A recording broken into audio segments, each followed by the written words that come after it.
Officer Derek Chauvin guilty on all 3 counts. Now we have to look to see whether the country will be engulfed in riots or whether it will just be peaceful protest, dialogue, and discussion. Friends, it's time for Hold the Line.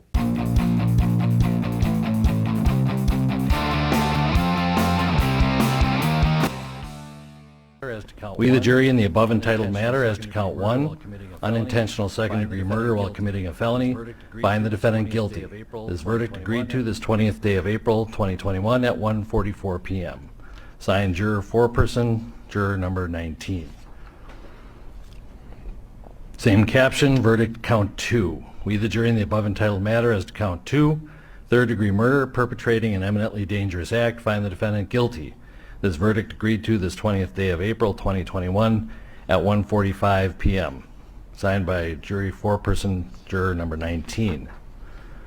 Same caption, verdict count 3. We, the jury, in the above entitled matter as to count 3, second-degree manslaughter, culpable negligence, creating an unreasonable risk, find the defendant guilty. This verdict agreed to this 20th day of April, 2021. Guilty on all counts. Derek Chauvin, facing decades now in prison, depending on what the judge decides to do with the sentence. And we still have to enter that phase. It's very likely that there will be an immediate appeal here. And there are certainly grounds that have already been talked about for that appeal to proceed. It is, I will tell you, it was a surprise to me that he was guilty on all 3 counts.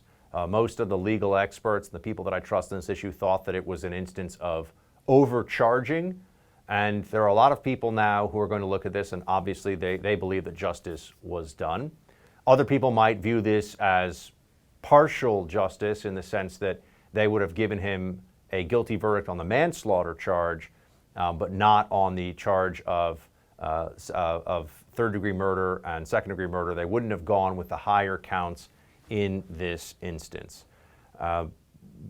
It's troubling that a case like this would have so much pressure behind it, would have the President of the United States weighing in, would have him calling the brother of deceased George Floyd, would have members of Congress talking about the right verdict being reached. Did this jury actually feel free, or was the jury confined, intimidated, worried about a verdict that would not have pleased the mobs that have been outside this courtroom all along? We'll have to wait and see.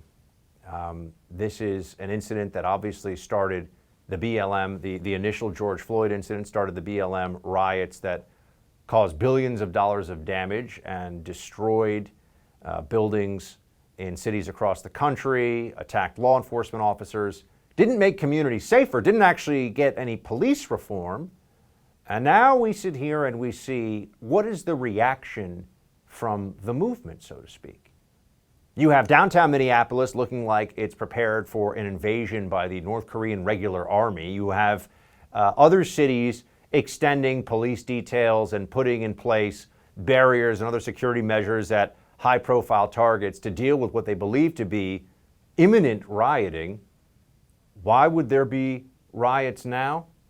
We should ask that question. I understand what the activists would say. I understand what the left, the anarchists, BLM, and the rest would say.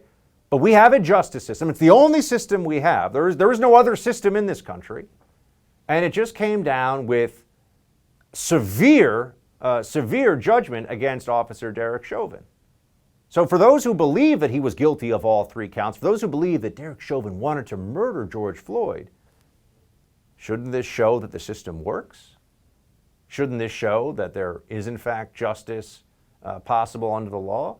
And if they feel that way, why would there be rioting? Now, as I speak to you, it's not clear whether there will be any. Perhaps this was all just preparation that was unnecessary. Perhaps there was no reason to prepare downtown Minneapolis because the movement, such as it is, against police reform or the movement to abolish police or whatever they're calling it today, will realize that it's not possible for them to react to this verdict, this clear verdict of the jury, to condemn in the strongest possible legal terms this act by Derek Chauvin. I mean, he could be going to prison for much of the rest of his natural life for this act. shouldn't that then stop people from feeling the need to attack innocents, destroy buildings, loot stores? The system, if you believe Chauvin was guilty, worked. But if you believe that Derek Chauvin didn't actually commit murder here, if you think that this was a situation of pressure brought to bear, very clear pressure, we all know that that was there, that Officer Chauvin was in a difficult circumstance, that he should have provided aid perhaps faster, but he had no racist or murderous intent whatsoever, and that he was merely trying to defuse the situation. If you feel that way, you see this and think, what message does this send to law enforcement across the country? Who's going to want to continue to do these jobs where they're dealing with people who have violent criminal histories, as George Floyd did, deal with people who are high on drugs, as George Floyd was, to have to grapple with them, physically wrestle them, not harm them too much, but also be able to use force? Who's going to want that job, feeling like at a moment's notice, if the wrong video gets out on YouTube, they could be in this position as well of facing charges? Now, that's if you believe that George Floyd his death was a tragedy, which we all believe it was a tragedy, but that it wasn't a criminally, there was no criminal intent on the part of the police officer here, Derek Chauvin. Clearly the court has passed down, or the jury has passed down its judgment, and they believe that there was clear criminal intent on all three counts, which I think is a surprise to a lot of people. So we're to believe that Officer Chauvin wanted to murder somebody on that day for reasons that have never really been made clear. Look, the justice system is the best thing we've got. It's the only thing we've got in this country. The verdict has come down. We respect the verdict. And now everybody should respect the rest of our system too, which means no rioting, no looting. And if that occurs, then there should be a swift and severe reaction, not just from law enforcement, but from many of the journalists and pundits and others out there who are currently celebrating, but there's something ominous in the air as well. I have my friend John Cardillo joining here shortly to talk about the Sicknick, Officer Sicknick information from yesterday, as well as his thoughts on what we've just witnessed here with the jury verdict coming down a couple of hours ago. So we'll get to that in just a moment. You ever thought about investing in real estate? Take me up on this recommendation, okay? If it's ever crossed your mind at all, go to the website doneforyoubuck.com right now, and you can learn a lot more about my friends at Done For You Real Estate. If you haven't ever heard of them before, I'll make this straightforward.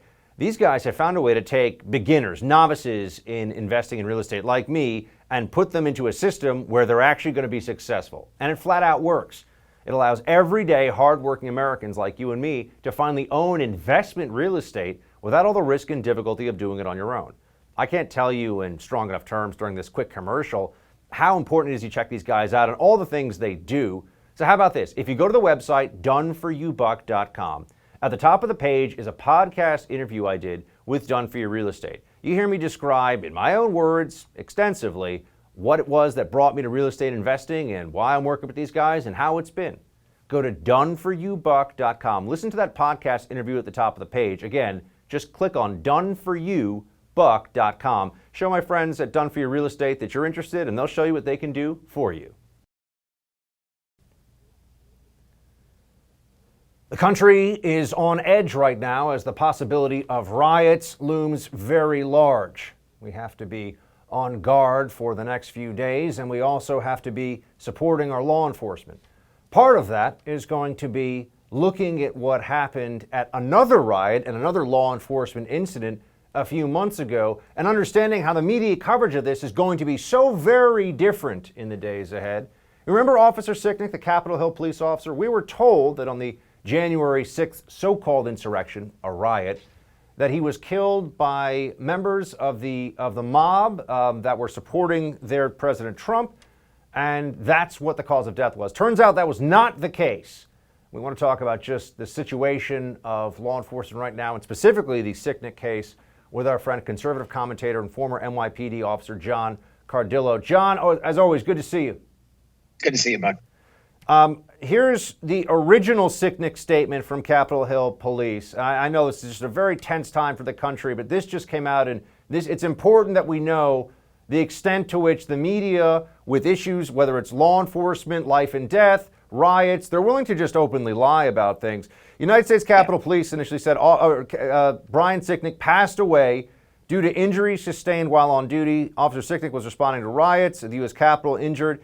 He returned to the division office and collapsed. And that was the initial statement. It turns out, the Washington Post, as of yesterday, said Capitol Police Officer Brian Sicknick suffered 2 strokes and died of natural causes a day after he confronted rioters at the January 6th insurrection. So basically, John, what we know here is that this man, and look, he was serving his country, serving his city. He died in the line of duty, and he should be honored for what he was doing, which was serving and protecting. But he wasn't beaten to death with a fire extinguisher, and we were lied to about that. Yeah, no, and you raise a very interesting point, Buck, in that he's still a hero. He was a Capitol Police officer, and something exacerbated some physical energy he exerted that day. Something he did obviously brought those strokes on. That's still a line of duty death, and his family should get every benefit. He should be buried with full honors, the flag handed to the widow, every honor afforded to a police officer killed in the line of duty. But he was not bludgeoned with a fire extinguisher. And what's more reprehensible about that narrative, Buck, is that the Capitol Police would have known that very quickly. Autopsies, take several hours of a day. They don't take 3 months. And Nancy Pelosi, as the ranking member of Congress, would have been told in real time what the cause of death was. Why is that problematic? Why is that chilling? Because she knew exactly how Officer Sicknick died. She knew he wasn't murdered by a fire extinguisher or the secondary false narrative of allergies to a chemical irritant. She knew it was a tragic stroke, but she allowed the lie about being bludgeoned with a fire extinguisher to make it into the congressional record for Trump's second impeachment. She allowed lies. She knew they were lies, and she allowed them into that record. And that, to me, is as bad as it gets. How is it possible, John, that this kind of information could even be suppressed for 3 months? I would think, a lot of sworn law enforcement. They were your brothers and sisters in uniform. I worked with some at the NYPD. There are people on both sides of the political spectrum working in places like Capitol Hill Police. So how is it possible to keep this information under wraps this long? It's only possible if it's done very intentionally. And what I believe happened, I don't know, but the only way this really happens, Buck, is if Nancy Pelosi calls the chief of the Capitol PD and says, you don't say a word, you don't contradict a word I say. That's the only way that happens, because a professional public information exercise by law enforcement would have immediately disclosed the true nature of Sicknick's death to put all those false narratives to bed. Somebody proactively blocked the truth from coming out because they wanted that false narrative to be kept alive. And the only person with the power to do that, in my opinion, is Nancy Pelosi. Now, John, the whole country is obviously very concerned about riots tonight. We were just talking about the riot on January 6th. We're finally getting true or accurate information about a critical component of that. Now we're facing perhaps a night, perhaps days, maybe weeks of riots ahead of us. Sure. What has to happen? I mean, how does law enforcement actually get a handle on this if they don't have political leadership backing them up? Is it even possible? It's not possible without leadership backing them up. You see a very big difference between red areas, Republican conservative counties with elected sheriffs that you do in these big Democrat cities, right? Chicago under Lori Lightfoot, New York under Bill de Blasio. You see a very different way the police departments operate. Elected sheriffs tend to adhere to law and order. In these big cities, the appointed chiefs answer to the mayor or the city commission. And their chiefs or commissioners or superintendents. In the case of Chicago, they're all the top people. They're beholden to those far left radical politicians, and those people tell them what to do and what not to do. And so they pull back on proactive policing. They pander to the mob. Crime rises. We see a 36% uptick in murders in New York City. That's not surprising to me. We're going back to the bad old days of the 60s, 70s, and 80s. John, we've got obviously this guilty verdict that's come down on all 3 counts. People would think, perhaps, that would indicate that there's a likelihood of, I guess, lesser riots. I mean, how should we put this into context. I mean, the justice system just gave this police officer the most severe sanctions, or rather the most severe verdict that could have been offered through the system. So shouldn't we expect now that justice is done and people can have their voices heard peacefully by all means, assemble, protest, Sure. speak about police reform, whatever they want to say? But shouldn't this mean that they don't destroy? They don't attack other cops? You would think, right? I mean, look, I think personally, I think the verdict which came down seconds ago is a travesty. The evidence didn't support this verdict at all. I think that Maxine Waters put her finger on the scale. I'm going to call out CBS News. CBS News did something reprehensible yesterday. They said that one of the jurors lived in Brooklyn Center, where Dante Wright was killed. To me, that was CBS News engaging in felony jury tampering by saying, hey, jurors, you better vote the way we want you to. We know where you live. President of the United States says there was a right verdict. I think Chauvin has a hell of an appeal in front of him. Even the judge went as far as to admonish the prosecution earlier. But I see multiple grounds for appeal for Chauvin, not the least of which was the President of the United States sitting U.S. Congresswoman Maxine Waters and the mayor of Minneapolis predetermining his guilt before the verdict came in. I don't see how this stands. John Cardillo, thanks so much, my friend. Good to see you. Thanks, Buck. Members of the so-called squad are calling for an end to policing despite racking up massive bills on their own personal security. We've got more on that with senior congressional correspondent at the Daily Caller, Henry Rogers, when we come back. I've been warning you about home title theft. That's where cyber thieves remove you from your home's title and become the owner. I said, you better get Home Title Lock because it's coming.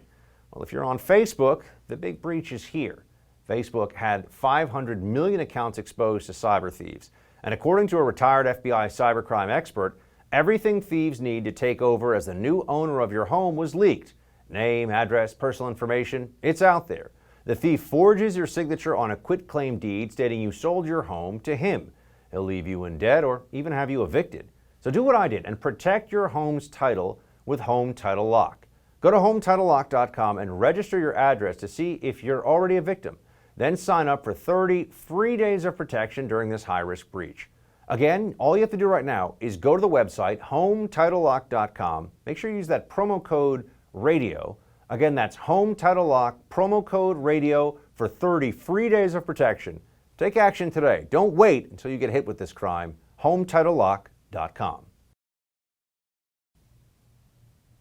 You can't really reform a department that is rotten to the root. What you can do is rebuild. The current infrastructure that exists as policing in our city should not exist anymore. And it may sound strange, but many affluent suburbs have essentially already begun pursuing a defunding of the police, in that they fund schools, they fund housing, and they fund healthcare more as their number one priority. Yes, I support the defund movement because this is about the investment in our communities, which have historically been divested. This is about true reparation.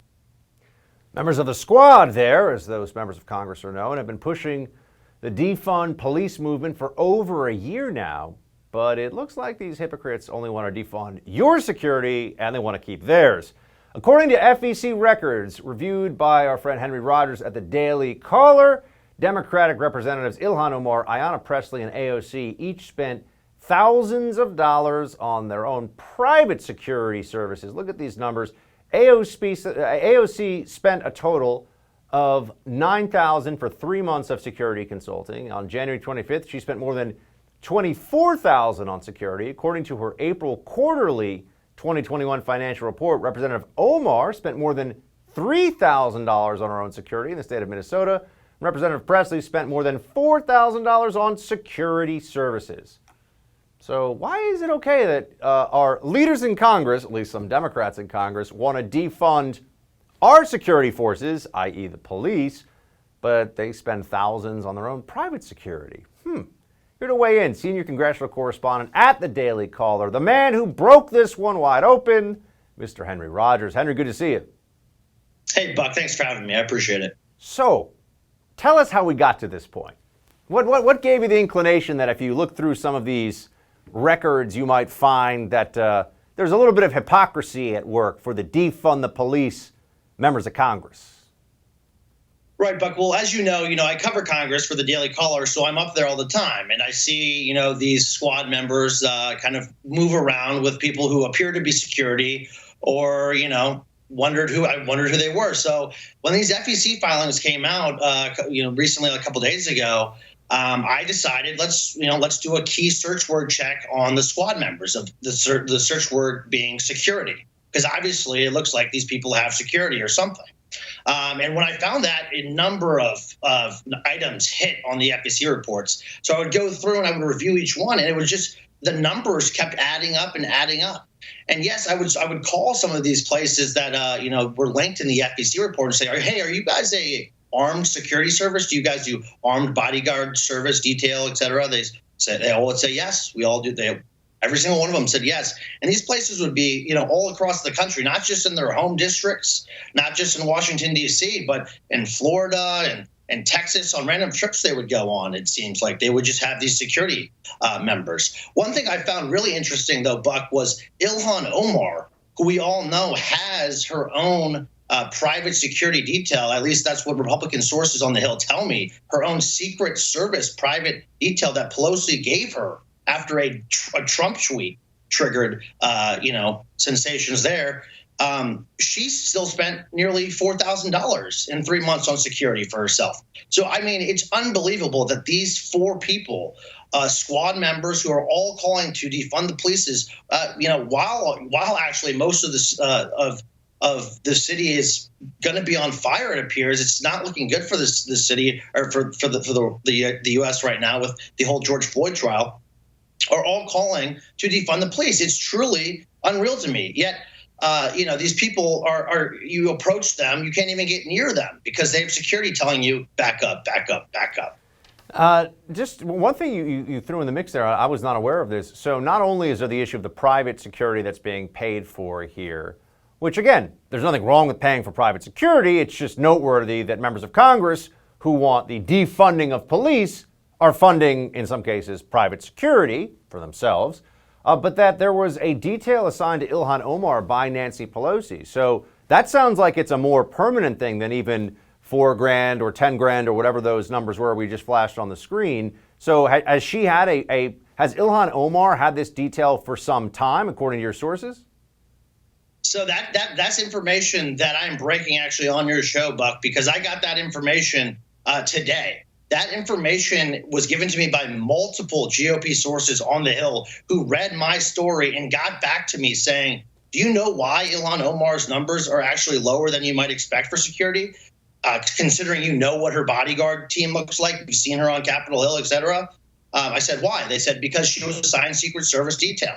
So I'm working to nail those facts down. I'll be contacting Ilhan Omar's office in just a short minute of time here. But if that is true, Buck, if that is truly the case here, she is being protected by the United States government, our taxpayer money, which is, a Secret Service detail is real deal. That stuff is not cheap. It's not, it's not as cheap as these other security services are across the United States. So that would be something. If Ilhan Omar is in Minnesota right now as it's burning with a private security detail, Secret Service detail, that would be really stunning stuff. And the funds that went to the private security firms from Ilhan Omar and AOC and the members of the squad that we've been talking about here, that just comes from, is that paid for by the congressional office, or are they paying that out of their personal funds? It's coming from their congressional office. All the money that they've raised, campaign money, et cetera, they're being paid. They're paying through their personal offices. So the American people are paying for it. It's not coming from AOC's $100-something-thousand salary, because she can't afford that. The numbers just literally do not add up. So yeah, that's what that is. Is there any, Henry, I've talked to you a few times about the situation down on Capitol Hill with the fencing and the National Guard, and I know that has now finally receded a bit. But is there any sense among Republican members that there's just a lot of security theater in general going on now on the Hill, and that you've got people that are just being very dishonest about their intentions for all the rest of us. Like, we're kind of, the American people are on their own. Meanwhile, and defund police is very important. Meanwhile, on Capitol Hill, we got people running around here acting like they're under siege, and at any moment there's going to be a violent coup. I mean, Buck, you can't get on the House floor. These members of Congress are getting fined $15,000 just to try to go vote. So that, I mean, talk about having the wrong priorities. I mean, they're focused on not letting members of Congress onto the House floor so they can't vote. Yet, and setting up these military fences. There's still a big fence around the Capitol, by the way. It's not like it's all gone. It's still there. National Guard should be in the places where they need to be, not in our nation's capital on a nice spring sunny day with the birds chirping on taxpayer dollar dimes. It's absolutely ridiculous, and it needs to be addressed by members of Congress. Well, Henry, please come back when you get more about whether there's a Secret Service detail for Ilhan Omar. As a huge advocate of defunding police, I mean, as you and I both know, Secret Service detail, what that costs the taxpayer, it's a lot of money. And those are guys that carry some serious hardware and know how to use them. So I just think that would be something we got to get you back on. Thanks for breaking this story. Henry Rogers of the Daily Caller. Good to see you, my friend. Thank you, Buck. I appreciate it. The GOP is in the midst of an identity crisis, pitting traditional Republicans against a populist groundswell. So whose party is it? We got author and political consultant Ryan Girdusky joining us next to help answer that question. Describe the Republican Party as you see it today. Yeah. How would you describe it? I would describe it as isolationist, protectionist, and to a certain extent nativist. You disappointed? Well, it's not exactly my vision, Yeah. but you know what? I'm just an old guy they put out to pasture. That was former President George W. Bush, just the latest legacy Republican leader to publicly lament the populist direction the GOP has taken in recent years. Bush joins former Speaker of the House John Boehner, who's been making the rounds bashing the GOP and his former colleagues.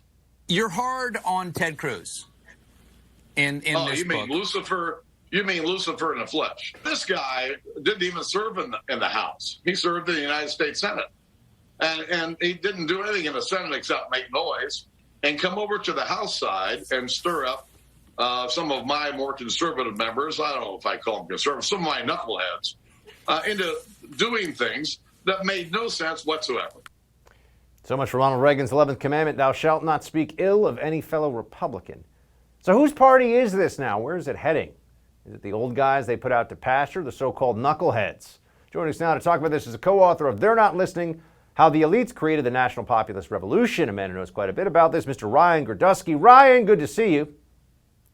Nice seeing you, Buck. Thanks for having me on. I actually think it's good for us on the right to see George W. Bush once in a while come forward as a reminder of what could be within the Republican Party and why it led to 8 years of Obamaism and to very long unsuccessful wars and all the rest of it. I think people should remember that the more sort of corporatist interventionist GOP is looming right in the background. Right. I mean, let's look at the legacy of George W. Bush. After 8 years of him being president, the economy was in free fall because his he had given up the mortgage. He created the mortgage crisis. Him and Bill Clinton created the mortgage crisis, and it worsened it with low credit ratings. We had a never-ending war in Iraq and Afghanistan. Thousands of Americans were dead. To bring democracy to a nation that did not want it, did not ask for it, and did not attack us on 9/11. We had an opioid crisis well in the works under his watch. He did nothing to sit there and try to stop that. We had a border crisis far worse than anything under either Obama or Biden. We had a push for amnesty in the second term. We had Hurricane Katrina. We had failing infrastructure. And we had a Republican Party that was a regional party in the South and out in states like Wyoming, Idaho, Montana. It was a regional party. We were considered a party on the verge of extinction. Donald Trump, for all of his flaws, in 2020, won states like Florida and Ohio, his former bellwether swing states, by larger margins than Bush ever received. He won Hispanic majority counties in South Texas and South Florida by large majorities than George W. Bush ever received, even being the governor of Texas. Bush coasted during his presidency and didn't try to change the party or make it broader. He relied on conservative white evangelical Christians and created the situation in our country right now through his border policy, through his immigration policy legally, that brought millions of new immigrants in this country that voted Democrat, that made states like Texas blue, or that made states like Colorado a blue state, and made New Mexico and Nevada blue states. George W. Bush bears a lot of the responsibility, and it is those policies that people rejected when they voted for Obama, and those policies they also kept on rejecting because Obama was very much a corporate Democrat when they voted for Donald Trump in 2016. You think John Boehner is just getting the play he is right now? Because it seems the only sound bites of the former Speaker of the House that pop up in the news feed are him trashing current and relevant Republicans. Well, I mean, that's how you sell a book. You sit there and say, let me tell you how much I hate Ted Cruz. I mean, it sells a book. John Boehner, I'm not a huge fan of John Boehner. For his credit, though, he did vote for Donald Trump. He did defend Trump at times during while he was no longer in the House. George W. Bush remained completely silent during the 8 years of Obama, and whenever he came out to talk about Trump, he was bashing him. He broke his silence code where he wasn't going to talk about current presidents when Trump was president, and only was there to bash him. So I don't have a lot of sympathy for George W. Bush. I think he was probably he's probably the worst president since Lyndon Baines Johnson. And we shouldn't have this reflection of George W. Bush as this wonderful president who now dances with Ellen and paints pictures of people he got wounded in his wars. We have this week the governor of Florida, Ron DeSantis, passing and signing a bill about riots, essentially saying we will have enhanced penalties and we will prosecute people for rioting. DeSantis also on a host of issues, including lockdowns and taking on big tech. He seems to be the one Republican elected official right now who's getting national headlines, not just for criticizing what the Democrats are doing, Ted Cruz and others are certainly, and Josh Hawley and others are out there doing that, but presenting what he would like to do. And I know he's a governor, not a senator, and so he's not in the minority, doesn't have those same issues, but there still could be an articulation of what policies the right would be pursuing now. Is anyone in your mind doing that? And what should that sound like?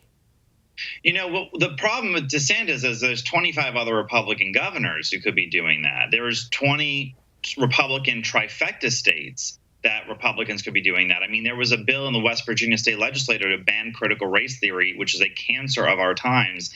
And the West Virginia state legislature wouldn't bring it up to a vote because corporations asked them not to.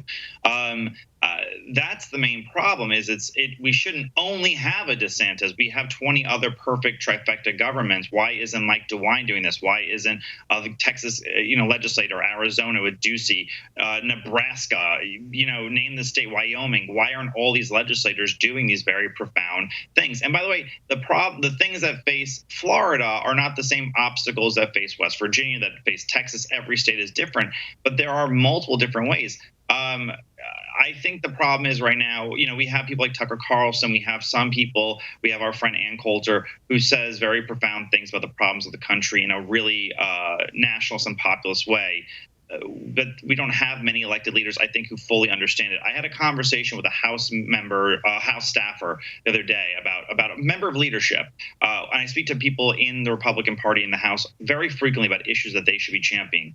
And I said to them, the problem is so many people want to have populism and nationalism on a learned level. They want to understand it, but they don't actually believe in it. And he said it's the opposite. He said, and I kind of do believe him now, that a problem is that they have these gut instincts, but they have been trained for decades now to sit there and say, no, corporations are your friend, big business is your friend, Silicon Valley is your friend, and to suppress what are their natural instincts. So I think it's going to just take some time to sit there and actually free some of these people. And there's also a lot of corporate money running against us. So who knows? But I think there are people waiting and bubbling up to sit there and take the mantle and run with it. And hopefully in the 2022 Senate elections, especially in these 6 open Republican states, we see people, taking the mantle and running with it. Ryan Girdusky, They're Not Listening is the book. Check out a copy of it now. Ryan, always appreciate your insights, my friend. Thanks for joining. Thank you. Remember a few weeks ago when everything was magically infrastructure? Well, according to AOC, it's now all climate change. We got that story and more in Quick Hits up next. We're living in very uncertain times, and being prepared for the unknown is more important than ever. I'm sure you've noticed the world we live in is anything but predictable. We've got the government passing massive spending bills. The Federal Reserve is printing trillions of dollars in fiat currency, and many experts are predicting inflation could run rampant in the coming months. That could spell disaster for the dollars in your bank account. We could all benefit from something a little more reliable right about now. Well, what could be more reliable than real gold and silver? I'm talking about real gold and silver that you can actually hold right in your hands. Call the Oxford Gold Group now and learn how easy it is to get real gold and silver sent securely directly to your home, or how you can have real gold and silver placed in your IRA or 401k. Just call the Oxford Gold Group at 833-600-GOLD and ask for your free guide on owning gold and silver. Again, call the Oxford Gold Group right now at 833-600-GOLD. The Oxford Gold Group is the only gold company I trust. Call them right now at 833-600-GOLD. One more time, that's 833-600-GOLD. AOC's latest climate change rant is a head-scratcher, and a BLM activist says she straight up supports looting. Those stories in Quick Hits. Let's get to them. We have, first up, now, is there anyone who has greater social media reach, a greater ability through the internet and the digital platforms out there to reach millions and millions of Democrats than Alexandria Ocasio-Cortez? No. She is the one who, she flips open her phone and starts spewing some nonsense about whatever, some Marxist claptrap, just whatever it is, malarkey. And millions of people watch this, and particularly younger, not particularly well-informed voters think this is great. Okay. AOC is always finding ways to repackage a kind of stale Marxism as something new and exciting and fresh.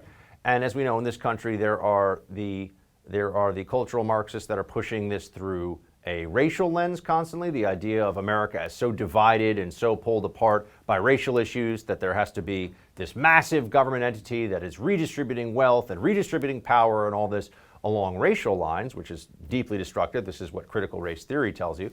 And now there's also climate change, just another version of trying to get to the same place of massive government on top of you and everyone making determinations about, well, really everything. Here's how AOC phrases, though. It's astonishing to hear it. Climate change is whatever they say it is. Watch. We must recognize in legislation that the trampling of indigenous rights is a cause of climate change. The trampling of racial justice is a cause of climate change, because we are allowing people and we are allowing ourselves to make sure, we are allowing folks to deny ourselves human rights and deny people the right to health care, the right to housing and education. I mean, honestly, I try to interpret what the Democrats are saying at any point in time. It's one of the things one of the services I feel I can provide for you here on this show. Trampling on indigenous rights is a cause of climate change? I mean, technically, me breathing is a cause of climate change as I am expelling CO2, but I don't think there's anything we can do about that. So, intellectual and spiritual leader of the Democrat Party right now, I can't even tell you what she thinks she's saying. It's just all, but it's really along the lines of what we heard recently from, I think it was Senator Kirsten Gillibrand in a tweet, where she was saying that, child care is infrastructure and, women's rights are infrastructure. And now I'm pretty sure that infrastructure is infrastructure, and that when you make up all these other things, that doesn't change the fact that they are not, in fact, infrastructure. There are obviously very serious concerns across the country right now, as I'm speaking to you, about riots. There already were some riots last week in Minnesota and some other places, but there could be a whole lot more coming our way, which would be sad. I hope that is not the case, and that people just act peacefully in response to today's verdict, and I hope that there's no violence. I think I know that that's very unlikely to be the case, but there are some people, some activists who have a platform, who have reach and a constituency, who just want you to know, including this BLM activist, that looting is, in their mind, looting is justified. Play it. Support all that. I support them looting the Dollar Tree. I support the looting of what other did they loot? Like the advanced auto parts. I remember last year they looted Target. I support all that, loot all that. Do you know why? Because black people and marginalized and oppressed people could loot every store in this whole country for 200 years. It would not even come close to the debt that America owes us. Do you think she's the only person, the only BLM activist who feels that way, or has feelings that at least at some level looting is justified because of historical injustice? No, I don't think she's the only one. I can't tell you how many individuals there are who believe that, but I do know that whether it's CNN or the New York Times, any criticism of looting and rioting that does happen will always be muted from the left. It'll either be a quasi-justification, it'll be an attempt, an effort to explain away things, or just to ignore the worst parts of it. The mostly peaceful protest formulation, mostly peaceful while there are buildings still burning and businesses still ruined and police officers still in the hospital from stitches on their face or their head or their hand from being hit with bricks and bottles of urine, as if somehow that is in the cause of justice.